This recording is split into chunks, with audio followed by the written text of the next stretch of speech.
Audio, snap, maybe a clap. All right. Hey, yo.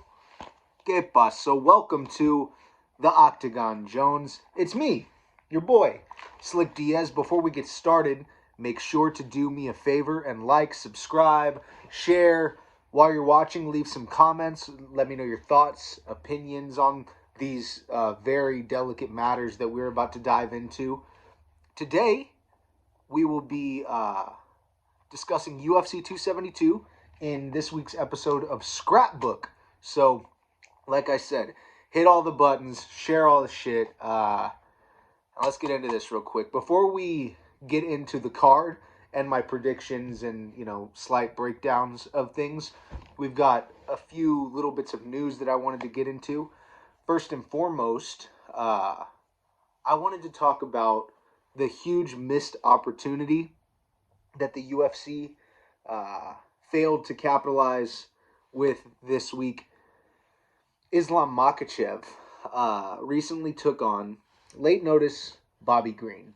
Islam Makhachev was supposed to fight Beneil Dariush in like a number one contenders fight for lightweight, but Beneil Dariush suffered some sort of leg injury and had to pull out the week of the fight. Bobby Green was not first on the list, but he was the first to say yes. So Bobby Green G'd up from the feet up, showed up and did what he could do. Makhachev got a first round stoppage against the veteran Bobby Green, and now a lot of people are convinced or unconvinced. I mean, Islam's in this weird spot, right? Because he's clearly one of the best fighters in the world, but his actual accomplishments and resume aren't satisfactory for some MMA fans and pundits. So he's in a weird spot because his skill is right here, but his accomplishment is like kind of right here. I'd say that, or in the general perception, I'd say that he definitely deserves it, but it's a person by person basis on what you think, who deserves what and what that means. But so yeah, to further like an interesting storyline, to give Makhachev that one thing that catapult into the fire, the catalyst to really get his career going, instead of just being the Khabib Nurmagomedov protege, or I feel like this was the perfect thing to give him an opportunity to really make a name for himself. And what is this, you might ask? This week, Rafael Fiziev was forced to pull out of his co-main event 5-round fight with Rafael Dos Anjos. And why is it 5 rounds? I wondered too. It's because it was originally the main event for Hill versus Walker, but then it got slid 2 weeks, but it still maintained its 5-round status, which makes sense, but it's still strange. But Moicano is filling in. But Islam Makhachev stuck his hand up and said, "I'm still in Vegas. Let me fight," right? So there was a few people who wanted to slide in and take on Dos Anjos on late notice, which is funny because when Islam needed a late notice opponent, no one was to be contacted, right? But yeah, Moicano was apparently one of the first people with his hands up, and the UFC went ahead and gave him that opportunity, which is great.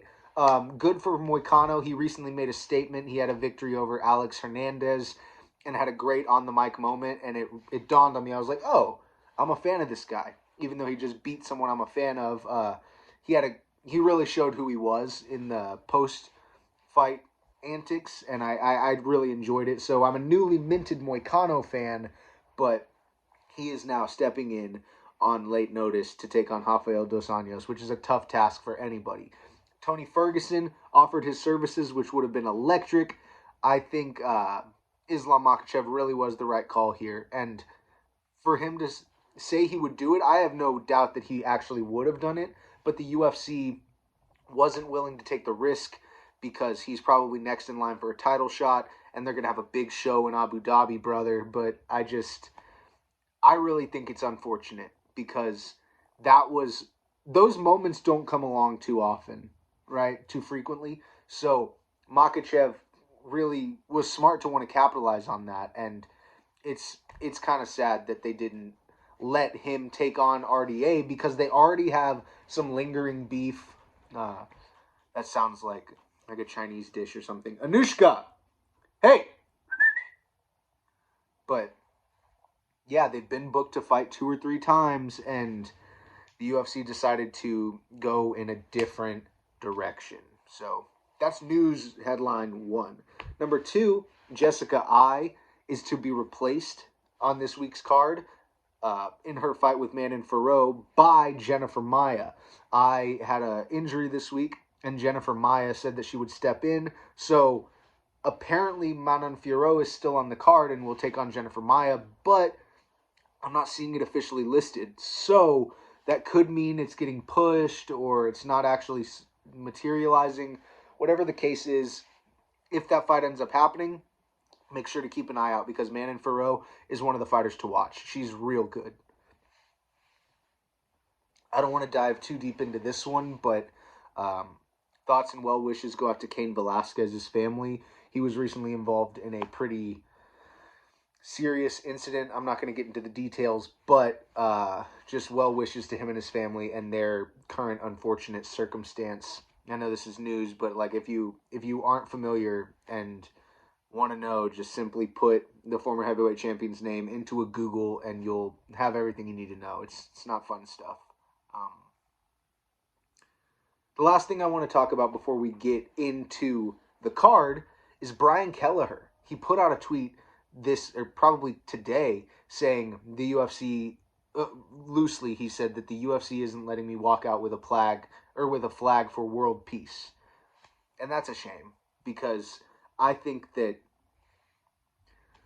when fighters take their opportunity on the big stage, like when they have the most influence is when they're doing their job and what they love to do, right? So if Brian Kelleher was coming, and wanting to, spew world peace, I really think that it's unfortunate that the UFC won't let him come out. And I think it's probably because, one, the tension with the international conflict right now, obviously we all know about the war with Russia and Ukraine. Russia isn't, I'm not a political science major, but there is some turmoil and conflict going on internationally. I think we have some Ukrainian fighters on this card, so it would have been a nice show of solidarity by the American fighter Kelleher.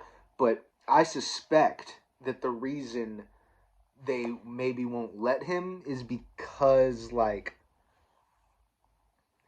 don't know, his opponent Umar Nurmagomedov is from loosely that side of the world. I think that the region in the Caucasus is technically Russia, so it could be the UFC just wanting to play it extra safe and not have any weird political conflict between two fighters, even though one is lobbying. I don't know. It's a complicated thing, and I don't want to get into it, but I do think it's a damn shame that the UFC said no can do on the flag for world peace, because I think that Brian Kelleher wanting to use his 15 minutes of fame and his time in the spotlight to spread a message of positivity for the world, whoever's watching. It's not just, I feel like a lot of fighters don't capitalize on these moments, but Brian Kelleher, one, does a good job for himself, and two, I feel like it's selfless, and I feel like it's very worldly to extend your moment to the troubles and strife of others, across the world. So big ups, Brian Kelleher. If you walk out with the world peace flag, I'm sure Twitter would start a GoFundMe for you or something. But I don't know if you want to lose curry or favor with the big boss. I think that's a damn shame. So, go boom. And, I hope everybody who's watching is safe and unaffected by this international,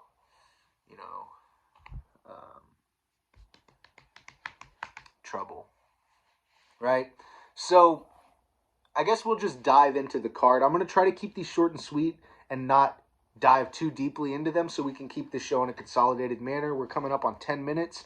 I'm trying to keep it below 30. If you haven't already, make sure to like, subscribe, share, comment. Tell me my hair looks stupid. I had some chopsticks in there all decorative, but I didn't think y'all were ready for such a fashion statement, right? So, first fight of the night.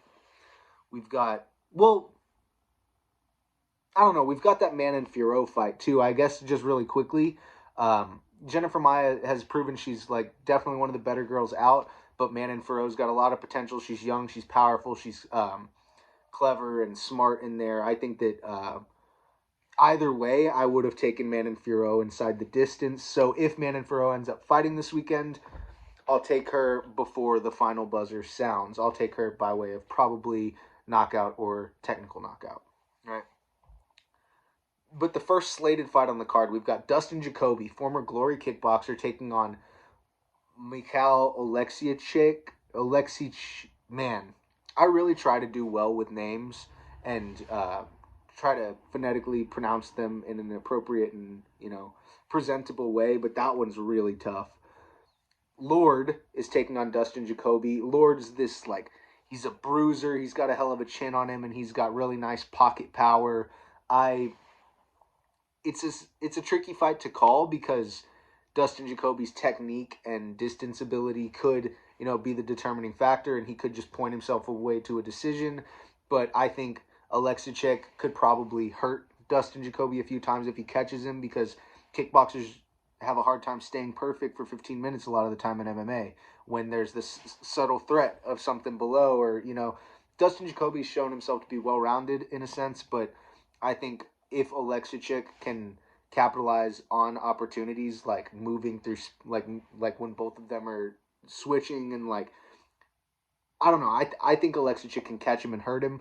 I'll take Oleksiejczuk by like a bruising decision where he hurt Jacoby a few good times.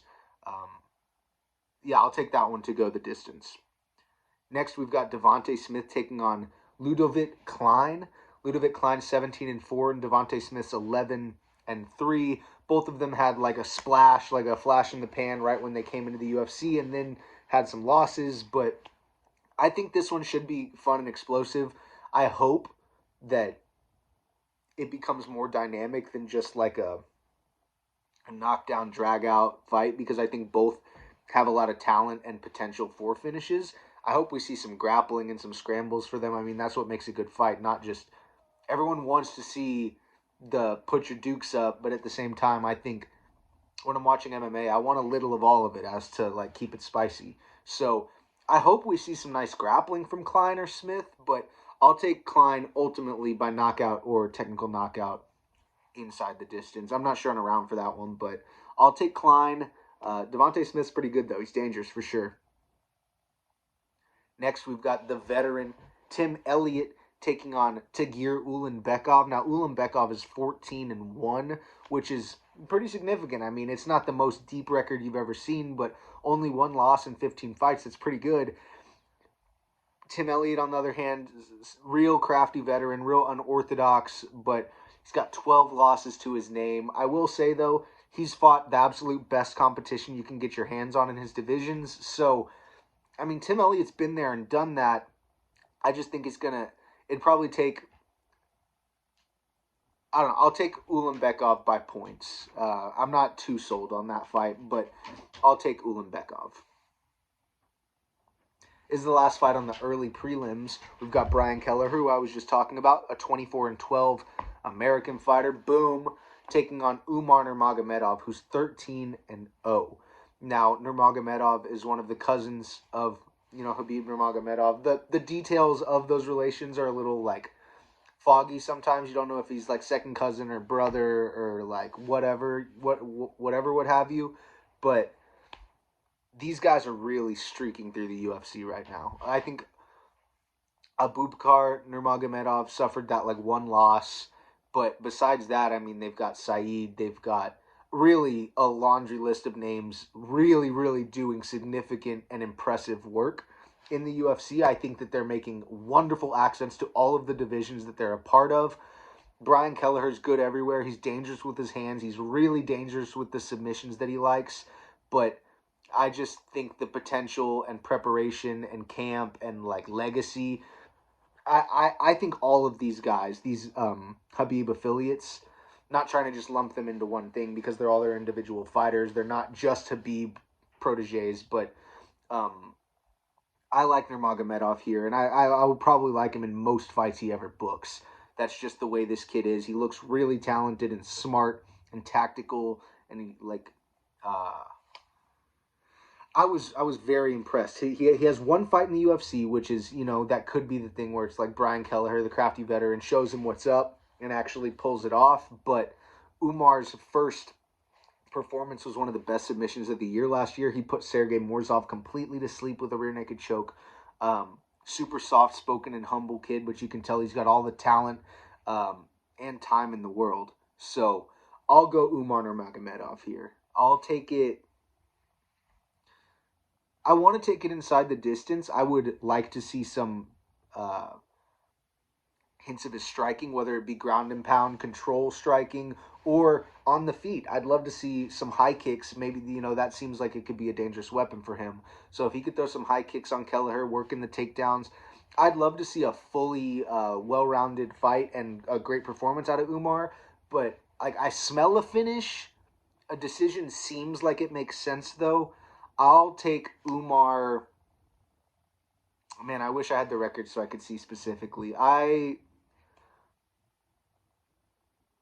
We'll go ITD for that one. But that feels weird. I don't know. Sorry, I can't call that one. I can't call the type. So for the first fight of the prelims, we've got one that's got a little bit of heat on it, guys. We've got Marina Moroz, a 10-3, I believe, Ukrainian fighter, taking on Maria Agapova, a 10-2 Kazakhstani fighter. Agapova is wild and dynamic in the octagon. She can finish you in multiple areas. Marina Moroz is more of a I'll say a traditional martial artist. She's got that Ukrainian boxing, very straight down the middle. She's got some nice shots. But Agapova's a wild child. I think they have some personal beef, and I think although you could watch Agapova to finish it in any way she chooses, it's just a tennis ball chilling. I'll go I'll go a full length decision for Agapova. Man, when she throws up submissions, it's awesome, and she's really cool when she strikes. She's got this long range snap to her, which is really sick. But Marina Moroz is pretty good too. I think she didn't show the best of herself the last time out, or maybe 2 times ago, or the last 2 times. I'm not sure, but I'll take Agapova here. Next, we've got Nicholas Nigumaranu, 11-1-0, taking on Kennedy Nchekwu. Now, I always count out Kennedy Nchekwu. For whatever reason, he looks like he's at the wrong weight class or something, so I don't know. Nicholas, on the other hand, seems really good. Last time I watched him, I was like, I like this guy. He's a dirty fighter, right? But I kind of like a gritty, just fighter. This week leading up to this, while I was doing the work, I was like, I'm pretty sure I'm going to pick Nicholas Nigumaranu, but I hate counting these guys out, and they keep pulling it off. I think Kennedy Nchekwu fights out of Texas, so I'm going to ride with Kennedy Nchekwu this week.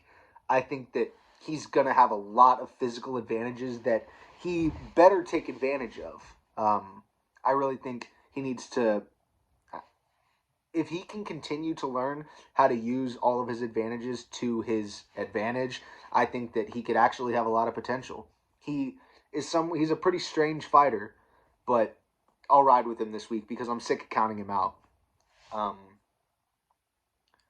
Next, we've got Marina Rodriguez, a 15-1-2 firecracker, taking on Yan Xiaonan, who's 13-2. Yan Xiaonan, really dangerous, good everywhere. She's a good fighter, man. She's got great form, a lot of kick in her power, a lot of power in her kicks as well. She has that, a lot of those Chinese fighters have that similar. I've echoed 2 points so far that I think Veronica Macedo made on the Full Reptile Picks podcast, but it's true. She makes a good point about the way that the in and out kind of athletic hips like with their striking, I think that she could be a little one note for Marina Rodriguez. I think if Marina Rodriguez is firing on all cylinders, she could turn in a really good performance. I'll take Marina Rodriguez on points, but it's chef's kiss. It's like a really nice, really well done performance by Marina Rodriguez. The last fight on the prelims, I think we've got Jalen Turner versus Jamie Malarkey. Jamie Malarkey's another guy that I have historically counted out, and I hate it. Jalen Turner's going to have some physical advantages here as well, but I'm going to flip it. And instead of going with the longer guy, I'm going to go with Malarkey. I think Malarkey's a little underrated. I think he's dangerous. He's been in there with the best guys in the world, like legitimately, for real, for real.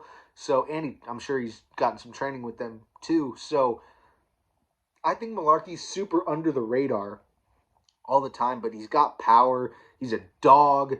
He's gritty. We've seen Jalen Turner turned away a few times. I feel Jalen Turner's probably a decently smart pick. He's got range. When he is doing well, he does really well. But I'll ride with Malarkey here. I'll go like a knockout in the first half of the fight. Like the first or second round, I'll go with a Jamie Malarkey knockout. Maybe a submission, but I got Malarkey. I got to ride with my boy because I used to count him out too, but I like him a lot. The first fight of the main card. I don't think these guys should be on the main card, but what do I know? I think Marina Rodriguez and Yan Xiaonan should have definitely been on the main card, but Slick Diaz doesn't know nothing. We got Sergey Spivak, 13-3, taking on former NFL player Greg Hardy, who's 7-4. Greg Hardy better bring his inhaler because Spivak has got a long evening planned for him. At first thought, I'm like, yeah, Spivak's going to grind this guy out, but Hardy's athletic background could pose some trouble for someone with like a really grappling heavy game plan because those defensive football players are athletes, dude. Like Greg Hardy is an athlete. So say what you will about him, he could be dangerous for a guy like Spivak. Spivak could be running low on confidence. I think he got recently finished by Tom Aspinall, but I don't know. Greg Hardy lands hard shots down the middle sometimes. Like when he bombs and he lands, he hurts people. He does well. But I think Spivak can implement his game plan, his wrestling game plan to just grind him out and finally, get Hardy off the main cards. He's just been a pay-per-view main card fighter. It's crazy. Sorry, my nose is itchy. This mountain cedar. Next, we've got Kevin Holland taking on Alex Oliveira. Kevin Holland's 21-7, and Oliveira is 22-11 and 22-1, and I don't know. I fucked that writing up, but this has all the makings of a spectacular fight. I think that Holland could get it done in any way. I think that Oliveira would be wise to not play a super fun striking type game with Kevin Holland all night because I think Kevin Holland's pot shots are just, they land too easily when he's in rhythm. So I think he could definitely hurt Oliveira and get him out of there because Kevin Holland's so tricky and dangerous on the feet. But I like the prospect of Holland getting tricky with it and trying to get a submission on the Brazilian. Wouldn't that be cool? I might take Kevin Holland by submission. I'll definitely take him inside the distance here. But, I mean, it'd be kind of foolish to... I almost assume that this fight is just going to be like a fight of the night type contender. And for that, typically it's got to go the distance. And both of these two dudes, like, this could be a beautiful, like, take your hat off, sayonara, thanks for knowing me type war, but loss for Oliveira. Or Oliveira could turn it into his type of dogfight that he really, really likes. I'll take Holland here on the bounce back. Both of them have losing streaks at stake, and I think Oliveira, with a loss, could be saying goodbye to the UFC, which, is a shame because he's a fun fighter. But I'll take Kevin Holland here in nothing less than a great fight. It could be done quick, but, I kind of hope it's a good one. Next, we got the co-main. We got Edson Barbosa taking on Bryce Mitchell. Bryce Mitchell's 14-1. Edson Barbosa's 22-10. Edson Barbosa, longtime highlight manufacturer for the UFC, as dangerous as they come. Like, he's one of the, when you think about, oh man, legendary UFC fighters, you kind of think of Edson Barbosa. He's got the legacy, the reputation, the danger factor, the personality. I mean, Edson Barbosa's the guy. And he's taking on Bryce Mitchell, and this will by far be Bryce Mitchell's highest step up in competition thus far in his career. I think that it could be a real dangerous night for Bryce, and Bryce could, suffer his first UFC defeat at the hands of Edson Barbosa, because Edson Barbosa is that dangerous. But I'm going to take Bryce Mitchell by a late submission in the third round, after it's been grimy, after he's been hurt a few times by Edson. He gets Edson tired, he cooks him to the bone, and then the meat starts falling off the bone, and he submits him in the third round. Maybe a twister. For the co-main event, we've got the late notice bout on 5 rounds. Rafael Dos Anjos taking on Renato Moicano. Renato Moicano, former featherweight, right? Taking on Dos Anjos, who fought at welterweight. I mean, it's a tough ask for Moicano, but Moicano wants the big fights and the big money. Came on the mic on the last time saying, Renato fight for money, boha, and it was really great. But I think Dos Anjos has been probably having a hell of a training camp. He's coming off, a year of no fighting. I think Dos Anjos is going to give us a great performance. I'll take Dos Anjos by points or like a late finish, but I'll take Dos Anjos by decision. I think this is a little bit too much to bite off for Moicano on late notice. I think we might see some vintage Dos Anjos action. And I hate to pick against Moicano because I just discovered that I'm a fan of him, but that's the game. For the main event, we've got Colby Covington and Jorge Masvidal. So tough. I know who I'm going to pick, but I don't know how I'm going to pick them. Covington realistically could implement an effective and heavy grappling game plan and just grind out a decision on Masvidal, and that would be, almost to be expected by a lot of people.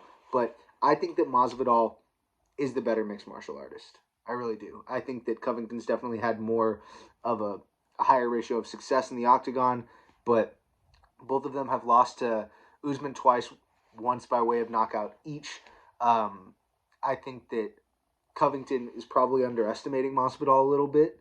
I think that Masvidal possesses all the tools to make it a very special, memorable moment for us. But Covington has the tools to ruin the party, right? I mean, it's a great fight. Friends turned rivals, roommates turned enemies, turned foes. That would have been good for the inverted alliteration. But regardless, it's going to be a classic. I've been waiting on this fight for years now. I don't really know what to say, man. I am absolutely stoked.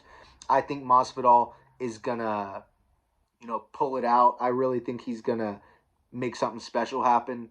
But that's just me. I'm a gigantic Jorge Masvidal fan. Game bred for life. Por vida, 305.